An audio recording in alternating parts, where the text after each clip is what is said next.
Bom dia. Agradecer primeiramente ao convite do Joaquim, pedir desculpas por não ter podido estar presente no dia 1º de abril, data original dessa conversa. E então daí o aviso de última hora durante o final de semana, da remarcação para hoje. E aí eu agradeço a vocês que mesmo assim, de última hora, vieram de tarde, logo após o almoço, para debater o tema da arbitragem, que não é o tema dos mais populares. É um tema dentro do direito tido como específico, um conhecimento dominado por poucas pessoas e que interessa a poucas pessoas entre os profissionais de direito. Eu quero dizer com isso que a gente não está no curso de processo civil clássico, a gente não está no curso de direito de família, então há outros ramos do direito que despertam maior popularidade entre os advogados. E a arbitragem, é preciso admitir, não é o mais popular. Também não vai ser a arbitragem, essa panaceia que se diz, o instituto que vai salvar o judiciário da sobrecarga de processos. Não, vejo a arbitragem de outro modo como um instituto que tem o seu lugar na relação entre empresários e no ramo do direito comercial, na construção civil, nas brigas societárias, no direito de energia, no direito marítimo, mas não é a arbitragem que vai diminuir a sobrecarga do judiciário, até porque não é esse tipo de processo que sobrecarrega o judiciário hoje. É somente a necessidade de uma justiça administrada diferentemente, uma justiça mais flexível. E a gente vai ver que ela é flexível, mas também não significa que seja o laissez-faire, não é a liberdade total, não é proibido proibir. A liberdade que permite a arbitragem comporta limites. Limites que, se não forem observados, repercutirão na validade da sentença arbitral, que é o tema de hoje, o tema encomendado para essa primeira meia hora, 40 minutos de exposição. E aí, quando a gente fala de sentença arbitral, como uma sentença judicial, ela é uma norma jurídica individual. A sentença arbitral é uma norma jurídica, como outras tantas que existem no ordenamento jurídico. E qualquer norma jurídica, para ingressar, para existir num dado ordenamento jurídico, ela precisa obedecer às formas que esse ordenamento jurídico impõe, para que ela seja formada, para que ela seja criada. Assim, as leis são normas jurídicas que, para existirem, necessitam de um processo legislativo no Congresso regular. E aí, dependendo da matéria, a iniciativa compete a um exclusivamente ou a outro, o quórum pode variar. É preciso que esse processo de formação da lei seja regular. No caso das sentenças, as arbitrais como as judiciais, o processo de formação é o processo civil. Mas eu ouvi que na arbitragem não tem código de processo civil. E que processo é esse que a arbitragem obedece?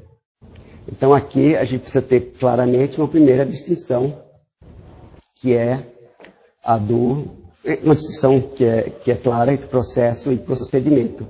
Então, a arbitragem não tem um procedimento do Código de Processo Civil. Ela pode ter um procedimento previsto no regulamento de arbitragem de uma instituição.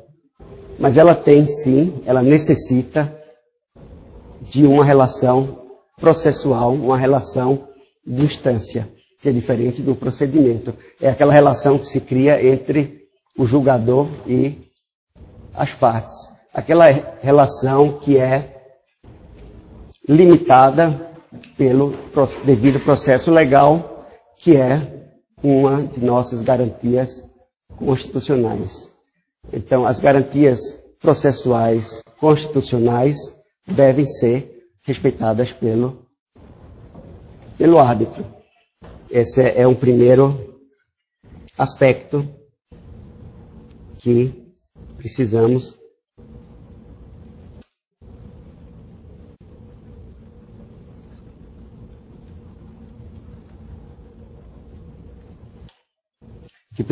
considerar quando a gente vai falar de sentença arbitral.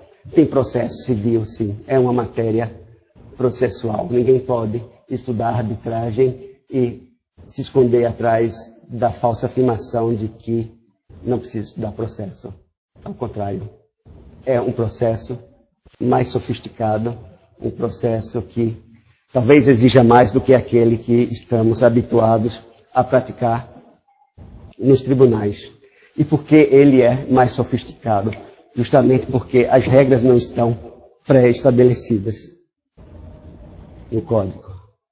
É preciso se ater ao contraditório, à ampla defesa, mas como se ater e respeitar esses princípios se não há um guia claro no Código de Processo Civil, como nós sabemos que tem. Daí é preciso muito cuidado para transitar sem, lá na frente, provocar uma nulidade, uma anulação da sentença. E aí eu estou falando isso para dizer que, sim, a arbitragem tem limites postos por um ordenamento jurídico. Mas qual é esse ordenamento jurídico que vai impor limites à sentença arbitral? A liberdade do árbitro expressada na sentença arbitral, que é só o final de um processo civil arbitral. Qual o ordenamento que vai dizer para ele quais são esses limites? E aí há indagações sérias de filosofia e de direito internacional que não convém aqui pararmos para analisar profundamente, mas apenas suscitar a existência delas para quem se interessar. Alguém vai dizer, não, quem deve ditar essas regras e esses limites que eu coloquei aqui como constitucionais, partindo do princípio que seria a Constituição brasileira, mas se a arbitragem não tiver uma sede no Brasil, será a Constituição brasileira? Ou será que esses princípios são os do local onde a sentença vai ser executada? A gente tem uma indagação séria, O poder do árbitro vem do país onde a gente executa a sentença ou do país onde está instalada a sede do tribunal? Esse é um debate muito atual e sério. E a opção filosófica que você realizar por um ou por outro vai repercutir em todas as soluções, inclusive no sistema de controle da sentença arbitral pelo juiz na hora da execução. Mas para facilitar e para adotar uma abordagem mais pragmática, que foge ao direito internacional e à filosofia do direito, a gente pode aqui considerar apenas uma análise da sentença arbitral realizada aos olhos do juiz estatal brasileiro, como o nosso juiz vai controlar a sentença. E aí, algumas dicas para não incorrer em erros que poderão levar a consequências graves, a anulação ou a declaração de inexistência. O meu computador está apagando a tela a cada 5 minutos.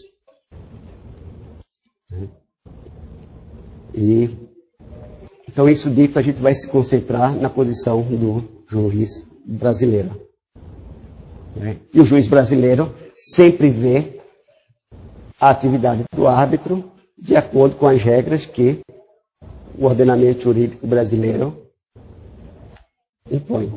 O juiz brasileiro vai aplicar,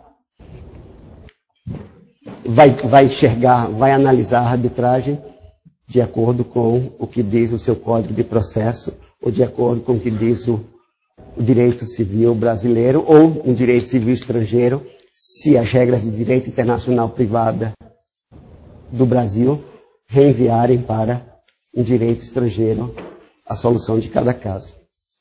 Então, o juiz brasileiro, ele vai analisar, vai olhar o árbitro, esse cara que vai decidir, mas não participa do judiciário, não fez concurso, não integra a máquina do Estado, não participa da organização judiciária. Ele vai olhar para ele como se fosse um juiz estrangeiro. Como é que o juiz brasileiro olha o juiz estrangeiro? Claro, o juiz brasileiro não pode dizer se o juiz do país vizinho tem competência para esta e aquela matéria. Pode fazer isso? Quem vai dizer é o legislador do país vizinho. Não é que o seu juiz tem competência. Quem diz a competência do juiz brasileiro para julgar isso ou aquilo é o legislador brasileiro. O juiz estrangeiro não pode dizer aos juízes brasileiros se ele tem ou não competência. Mas ele pode, de outro modo, dizer, olha, tudo bem, aí na Argentina você tem competência de acordo com o Código de Processo Civil argentino. Mas eu posso não reconhecer a sua competência no Brasil. Eu posso não reconhecer a sua autoridade jurisdicional no Brasil. A gente tem no Código de Processo uma regra que, por exemplo, para bens imóveis, há uma competência exclusiva do juiz brasileiro. Se o juiz argentino tiver no seu Código de Processo algo que diga que ele pode decidir sobre bens imóveis, ele decide, isso vale na Argentina, sobre bens imóveis situados no Brasil. Mas na hora de trazer essa sentença para cá, o juiz brasileiro vai dizer, olha, de acordo com o meu direito, você não tem competência para essa ação. Ele não vai reconhecer.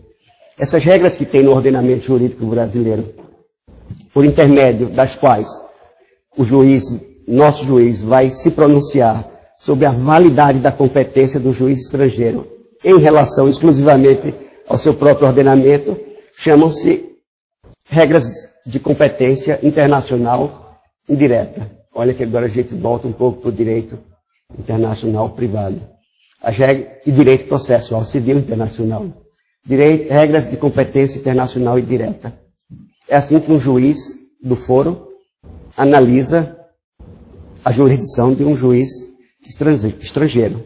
Isso na relação entre juízes estatais, nacional e o estrangeiro.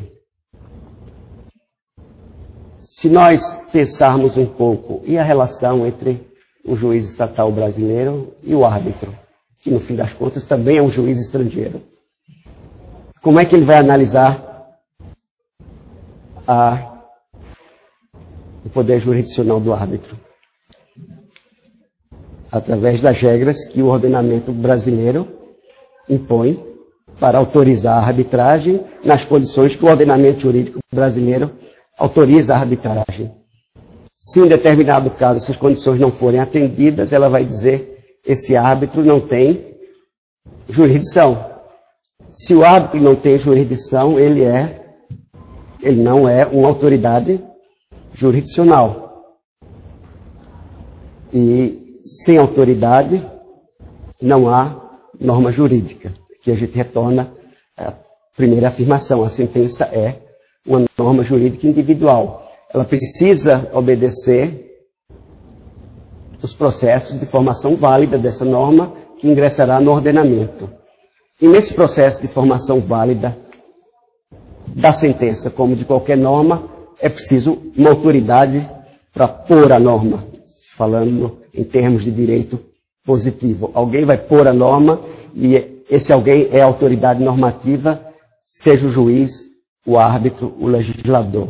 No caso do árbitro, se não houver poder jurisdicional, ele não é árbitro.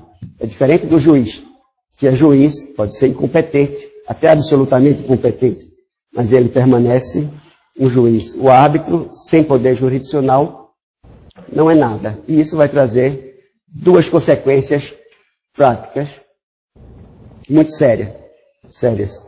Sem poder jurisdicional, primeiramente, não há relação jurídica processual, distância. Sem processo não há sentença. Então, aquilo que o árbitro produziu, sem autoridade não há processo, sem processo, aquilo que ele produziu não é uma sentença. É um documento qualquer, pode ser a ordem do gangster que manda fechar o comércio no dia que ele quer. Pode até ser cumprida. Essa ordem do gangster ou do chefe do tráfico tem eficácia. Ela vai ser cumprida, mas não pode chamar de norma jurídica. Ninguém pode chamar. Juridicamente ela não existe. Então, sem autoridade não há processo, e sem processo não há sentença. E a consequência prática que a gente vai tirar é essa sentença que não existe. Ela está, é uma reflexão para vocês, sujeita ao prazo de 90 dias que a lei de arbitragem prescreve para atacá-la por meio de uma ação autônoma, uma ação que muito se assemelha à ação rescisória. Aliás, essa sentença inexistente, ela transitaria em julgado. Isso porque, para haver ação rescisória, é preciso que haja uma sentença transitada em julgado. Se ela não... Tudo bem, por favor? Se ela não transita em julgado, não há o que rescindir. Então, a gente poderia atacá-la. Eu fui orientado para deixar para o final, no final. Mas é interessante que você está refletindo e já... Então, estou trazendo para vocês algumas reflexões sobre isso. Situações práticas que podem levar a uma sentença inexistente. Isso tudo está parecendo muito filosófico e fora da realidade, não é?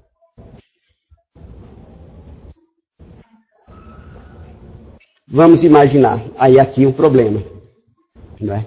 A gente sabe, no direito processual civil, há duas escolas, ao menos em São Paulo a gente pode ver claramente uma nítida distinção entre os que admitem os atos, as sentenças nulas e inexistentes, o pessoal da Teresa Alvim, o pessoal do Humberto Teodoro em Minas, e a corrente escola processual da Universidade de São Paulo, herdeira de Liebman, mas que não admite atos processuais sem efeitos. Eles todos têm efeitos até que sejam, de algum modo, anulados. E assim a sentença seria sempre um ato existente.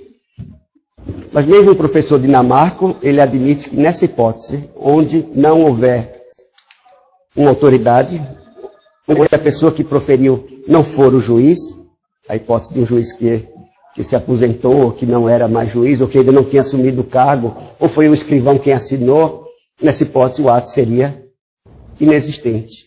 Nós estamos apenas trazendo para o mundo da arbitragem esse debate que ocorre no processo civil judicial. Com o agravante, na arbitragem as possibilidades são múltiplas e isso pode dar aso a um contencioso enorme que pode fazer pode ser um motivo de alegria para um advogado habilidoso ou de tristeza para as partes interessadas na eficácia da sentença arbitral. Então, é preciso atenção. É preciso atenção porque, para saber se o árbitro tem poder, a gente não está somente adscrito ao sistema de nulidades do direito público, do processo civil. Por que isso? De onde vem o poder do árbitro? Vem de uma convenção, de um contrato entre as partes. Então, é preciso que esse contrato entre as partes não seja nulo, não seja inexistente. E esse contrato é a convenção de arbitragem. Esta é um contrato de direito privado, com efeitos processuais, mas na sua formação permanece um contrato que exige capacidade das partes, que exige representação correta no caso das pessoas jurídicas, é um contrato que exige licitude do objeto, é um contrato que exige forma.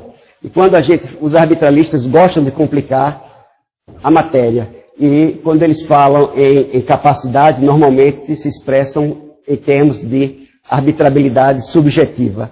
Isso é apenas capacidade para firmar uma convenção de arbitragem e, consequentemente, participar da arbitragem. Quando eles querem falar em termos de licitude do objeto, e aí o que é que pode ser arbitrável, direitos patrimoniais disponíveis para ser lícito o objeto da Convenção de Arbitragem, os arbitralistas falam em arbitrabilidade material. É só uma nova linguagem, como em toda igreja. Toda igreja é jurídica, né, tem a sua linguagem própria, mas que, na essência, traduzem coisas simples e conhecidas de qualquer estudante do primeiro ano. Forma da Convenção de Arbitragem. No caso dos contratos de adesão, ela tem que vir lá no anexo ou com assinatura específica, ou tem que ser por escrito, como manda a Convenção de Nova York, mas admite a troca de fax e já se admite a de e-mails. Então, a gente está voltando aqui na validade da Convenção de Arbitragem. Por que isso? Porque se ela for nula, você tem uma causa de pedir uma declaração de inexistência. Por que isso? A Convenção de Direito Privado nula não produz efeitos. Se ela não produziu efeitos, ela não subtraiu poder jurisdicional ao judiciário e não entregou ao árbitro. E sem o poder jurisdicional, o árbitro não é autoridade normativa, aquela sentença não existe como norma jurídica. Olha quanto espaço para um advogado brincalhão. Preciso cuidado.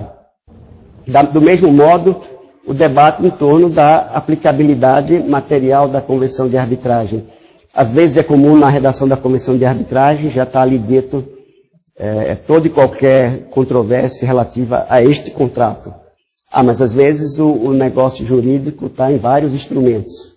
Né? Claro, preciso um só negócio traduzido em 5 ou 6 documentos.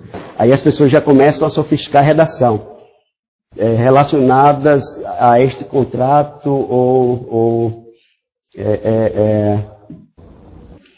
oriundas desse contrato ou relativa a este contrato ou a qualquer negócio entre as partes, para que não fique algumas matérias do seu negócio jurídico cobertas pela Convenção de Arbitragem e outras não. Porque nesse caso, o árbitro terá jurisdição sobre algumas matérias e outras não. E somente sobre aquelas matérias onde estiver claro a intenção das partes de subtrair ao judiciário e levar à arbitragem. Do contrário, haveria atentado contra o princípio do artigo 5º, 35 da Constituição, que diz que a lei não subtrai lesão ou ameaça direito à apreciação do judiciário. E aí isso já vai nos levar para outra indagação. Há aí um problema de ordem pública. Se as partes não consentiram, não poderia haver essa subtração. De fato há. Quando as partes consentem, subtrai-se. E é assim que o Supremo entendeu. As partes podem subtrair. A lei não pode subtrair ao judiciário a apreciação de lesão ou ameaça a direito. Então, onde não houver consentimento, né, porque faltou capacidade, ou porque ele não está expresso, ou porque ele está confuso, a parte residual que extrapola esse consentimento pode atentar contra o princípio constitucional e ser nula. E, novamente, a questão, uma nulidade seria sanável depois do prazo de 90 dias da lei de arbitragem, ou você pode atacar de outro modo a sentença arbitral não convalesce ou convalesce. Então, eu estou aqui só trazendo ainda indagações, não quero trazer respostas, vou deixá-los pensar, né, o que pode acontecer. Ou, no âmbito de aplicabilidade subjetiva, imagina a convenção de arbitragem firmada entre uma sociedade filial e um terceiro que contrata com essa filial. Ela envolve a matriz num grupo de sociedades? Ou ela envolve só aquelas sociedades que contrataram originalmente? Então, há jurisprudência comparada e brasileira a respeito, no sentido de que se a sociedade, mesmo que não tenha assinado, né, conhecia a negociação, participou da negociação ou da execução do contrato, em seguida, sabendo da existência da convenção de arbitragem, ela estaria vinculada.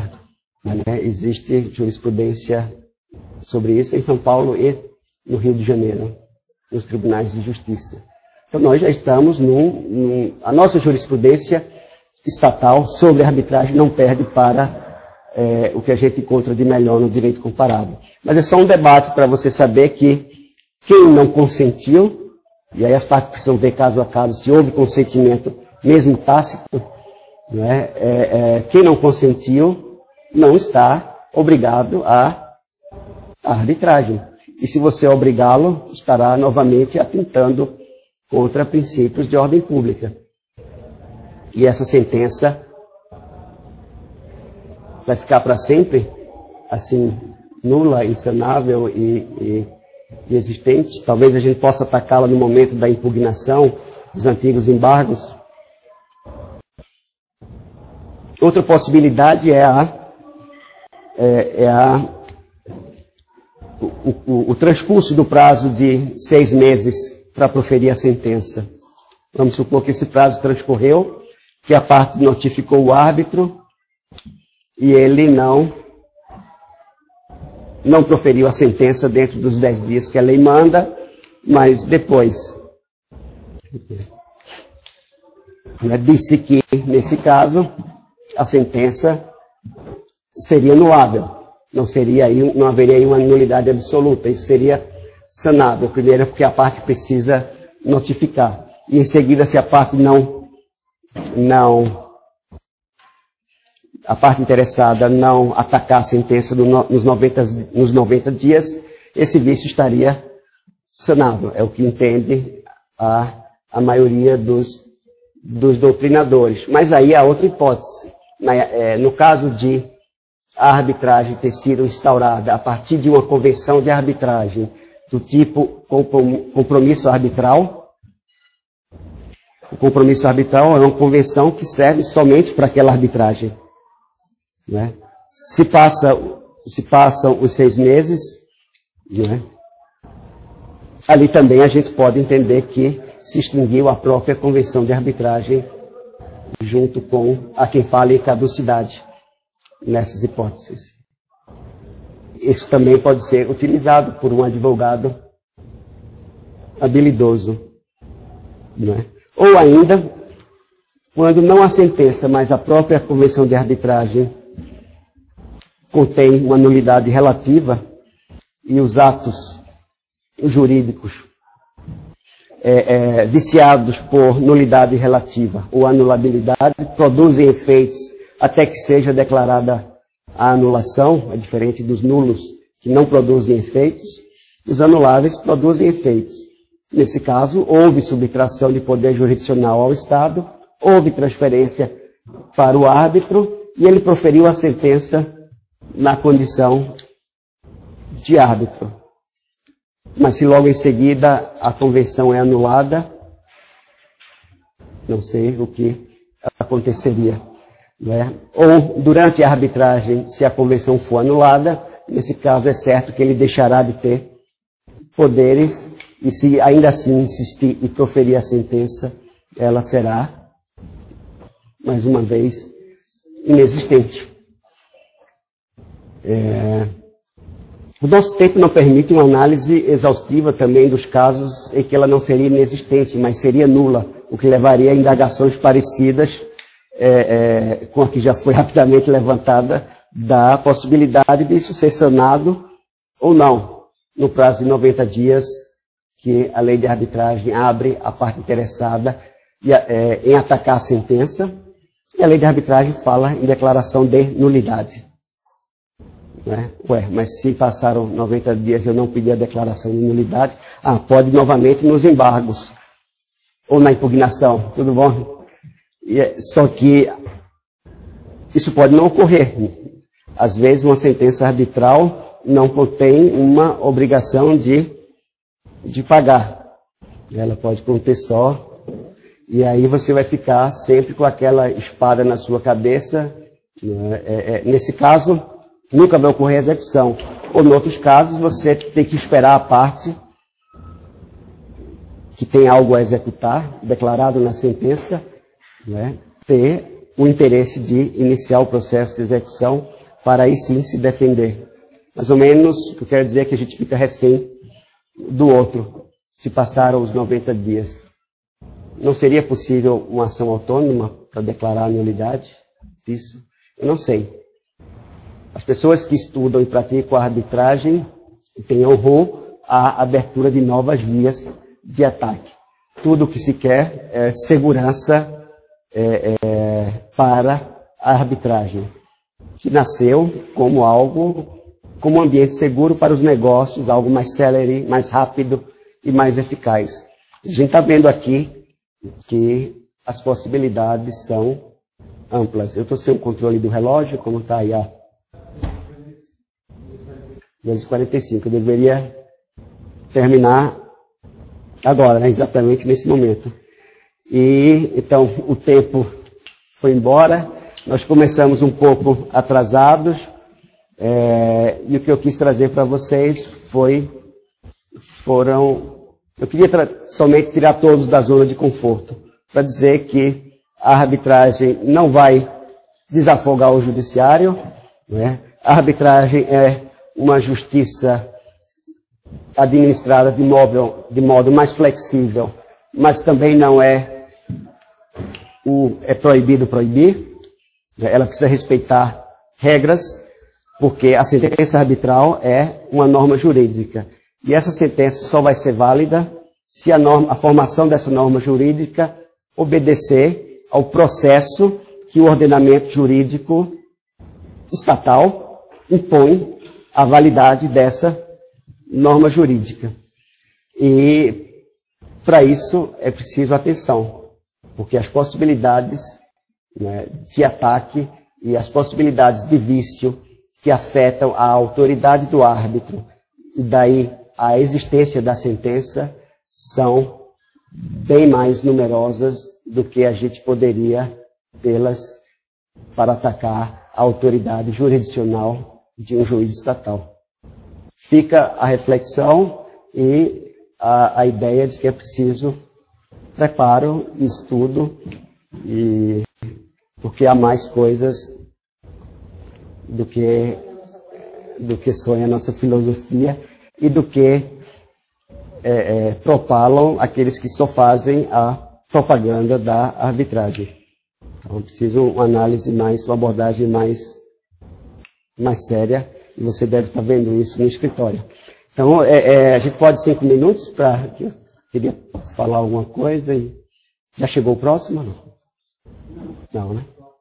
Ela já está aí. Eu achei que fosse a Eleonora. Não, eu quero falar o seguinte, a arbitragem, ela respeita a lei, ela segue os passos da lei da 9.307, correto? Correto. Aos olhos do juiz brasileiro, sim. Então, tem todos os atos, né, da arbitral.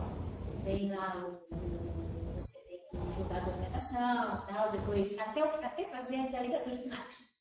Isso não tem na lei de arbitragem, tem? Tem. Ela não traz os prazos, não traz nada disso. Isso tem, não. Ela não diz. São 2 árbitros, um presidente, outro. Porque, veja bem, eu tenho um contrato de uma empresa de um imóvel que o vendedor não pagou, mora no imóvel, então ali no contrato ele foi eleito o foro arbitral. Então você tinha que passar pela arbitragem antes de recorrer ao judiciário. Claro, você tem que pensar. Não, antes de recorrer ao judiciário, espera-se que você vá à arbitragem pronto. Foi e chegou até a próxima sentença. Então, chegou a sentença, o devedor não pagou, e na sentença eles concederam ali a reintegração de posse. A empresa. E eu vou passar a sentença. Então, você precisa levar o juiz. O que o juiz vai fazer? Ele vai analisar se o árbitro tinha, primeira coisa, poderes para proferir aquela sentença. Aí você é obrigado a juntar uma cópia da convenção de arbitragem junto com a sentença, e a outra parte, se quiser, vai apresentar alguma impugnação à execução. E nessa impugnação ela poderá trazer qualquer um desses problemas que a gente levantou aqui e outros tantos que não foram levantados, porque o tempo também a gente precisaria da tarde inteira. Mas nessa hora, se quiser e se houver, o juiz vai analisar a partir do seu próprio ordenamento, a partir da nossa concepção de ordem pública de processo civil, a partir do que nós pensamos em termos do processo of law, devido processo legal, na cultura brasileira. Ele vai ver isso, e se ele achar que é algo chocante, ele pode dizer que não executa. Vai depender agora do advogado da outra parte verificar se os árbitros tiveram um cuidado, se eles conduziram o processo arbitral como um processo respeitando igualdade, ampla defesa, tudo isso. E aí cada cultura é uma cultura. Há países que admitem a sentença sem motivação. Aqui, em princípio, choca, mas eu não estou certo de que a gente ainda não admite. Há processo, havia um no STJ que acabou não sendo julgado, onde esse debate estava sendo travado. Não sei se Leonardo sabe de alguma novidade, mas parece que há um segundo caso onde se debate se a motivação é necessária ou não.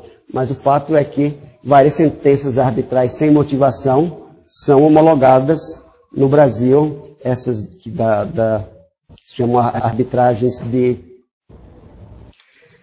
qualidade de corporações de milho, de café. Então eles dizem só se está bom ou se está ruim, quem tem razão, a qualidade é boa, não é do produto, quem tem razão, quem não tem, mas não trazem uma motivação. Isso, em princípio, choca o processo civil da gente. A gente está acostumado com a motivação. Mas a gente pode estar assistindo a uma mudança de parâmetros, porque em outras culturas isso não choca, e a arbitragem tem também essa vantagem. Ela permite ela nos permite se aculturar e levar a nossa cultura para outros também.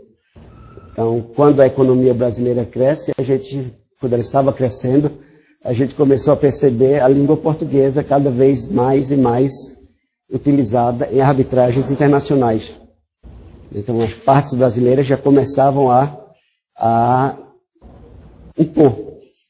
É isso que vai impor a parte mais forte na contratação. Impor a língua portuguesa. Se ao contrário, a parte mais forte é um gringo, ele pode querer impor a língua dele, e se ele não quiser criar muito caso, uma língua neutra ou uma língua mais universal. Isso para dizer que o conteúdo do que é ordem pública processual civil não é tão claro quando a gente passa do âmbito interno para o internacional. Em alguns casos americanos, eles admitem que as partes, admitem que a parte seja obrigada a produzir provas.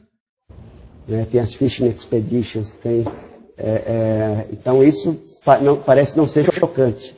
Mas será que uma arbitragem conduzida desse modo lá e a sentença proferida com base nessa prova que foi obtida desse modo contra uma parte brasileira, será que a gente consegue homologar essa sentença aqui?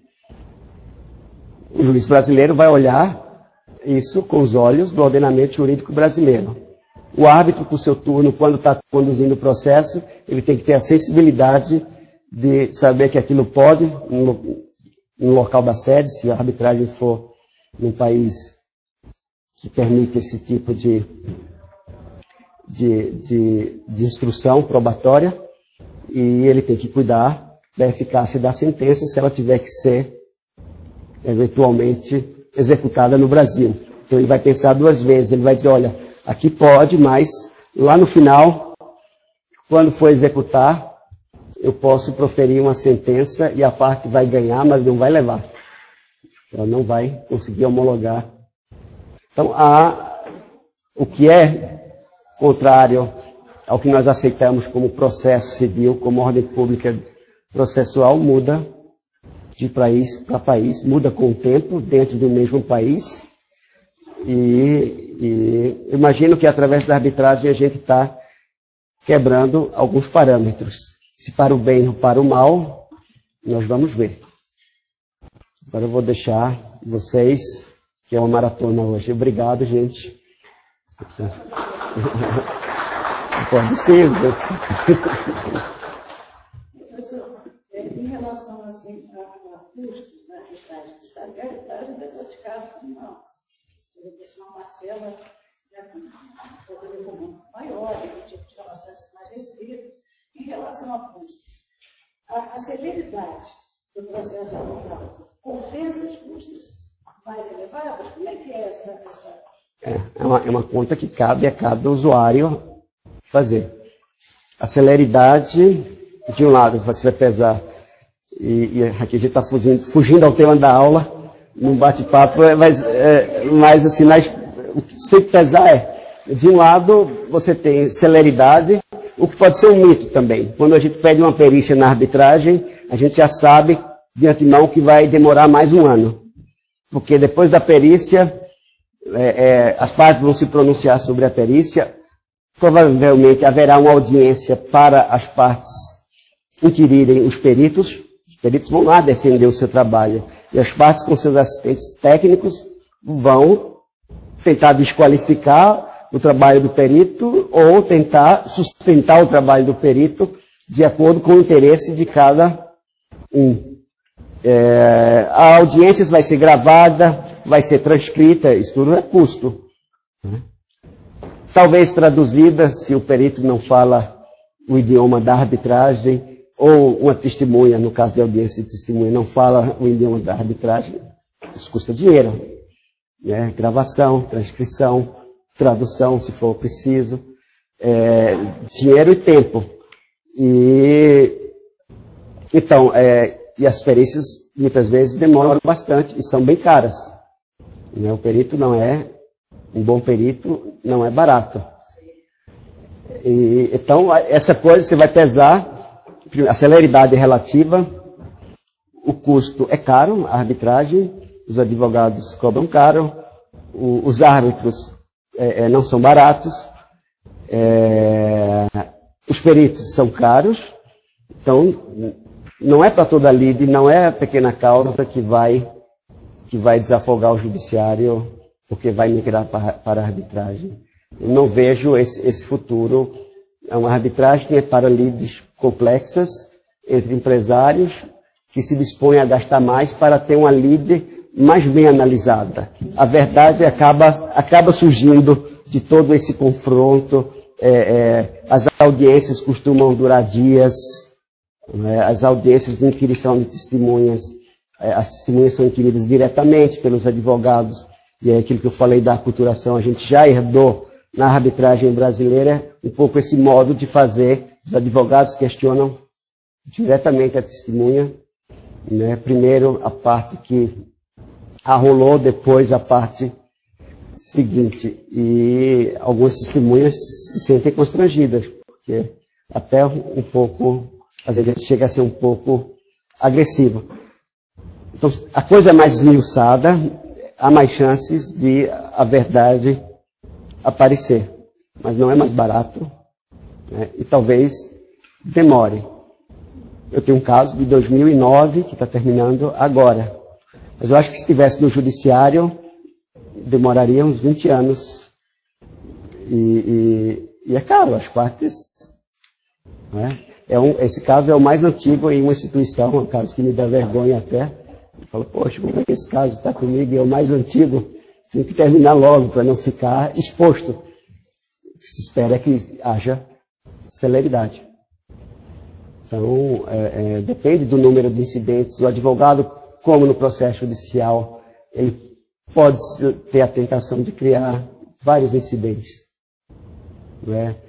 Você tenta bifurcar o processo, que é isso, você pede para o árbitro decidir primeiro questões de jurisdição, de direito aplicável, ou se houver um problema relacionado à prescrição, por exemplo, você fala, olha, antes de entrar, não vou dizer o mérito, porque a prescrição participa do mérito, mas antes de entrar nos aspectos de fato ou técnicos, antes de a gente ir para uma perícia, vamos analisar primeiro a prescrição e só ela, porque se for o caso, a gente nem entra e nem gasta dinheiro.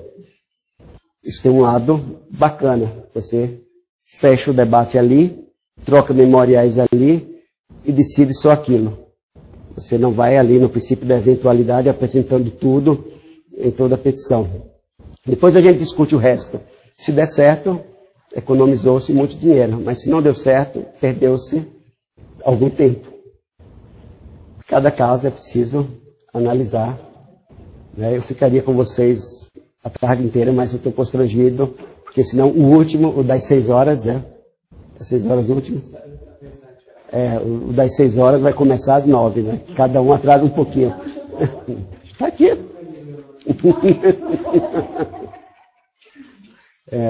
Tá bom? Então, obrigado, gente.